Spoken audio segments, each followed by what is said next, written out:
హ్మ్.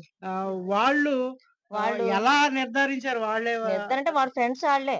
వాళ్ళ ఫ్రెండ్స్, ఏడుగురు ఫ్రెండ్స్ ఎవరో ఉన్నారంట. వాళ్ళు ఇదే కాదన్నయ్య ఇది దీంతో చాలా చేసుకుంటూ వస్తున్నారు. ఇది చాలా మందికి తెలుసు. హ్మ్. పోలీసులు కూడా తెలుసు ఈ విషయం. హ్మ్. కానీ మరి ఎందుకు యాక్షన్ తీసుకోవట్లేదో కూడా మనకు తెలీదు ఆ విషయం. హ్మ్. ఆళ్ళు గట్టిగా యాక్షన్ తీసుకొని మరి ఇంకొక తల్లికి ఇటువంటి బాధ అంటే రాకుండా వాళ్ళు ఇదివరకు చేశారంటున్నారు కదా! ఏం చేశారు? చేశారండి. గతంలోనే ఇదే నెలలో ఏప్రిల్ 6 తారీఖున గతంలో గుర్రయ్య గారి మనవడు కూడా చేసింది వాళ్ళే. హ్మ్. ఆ! హ్మ్. అదొకటి. తర్వాత ఇది అక్కడ ఒక అబ్బాయిని కాపుల అబ్బాయిని కారుతో చంపాడు. అది మీ వరకు రావచ్చు. కించు. వచ్చేవండి. కించో ఏదో అంటాడు అబ్బాయి పేరు. అందులో బ్యాచే ఈళ్ళందరూ బ్యాచే. చేరుతారు కాబట్టి ఆళ్ళ పడక ఆళ్ళే తీసి పడేస్తున్నారు ఆళ్ళని.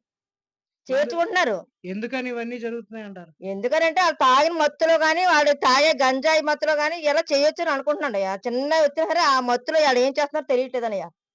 ఆ రకంగా చేసి పడేత్తారు. ఆ తల్లి గర్భకోత మిగులుతున్నారు తప్ప ఆళ్ళకి ఆ విషయం ఏం తెలియట్లే ఆ విషయంలో. మత్తులో ఉంటున్నారు. ఆళ్ళు పెద్ద పెద్ద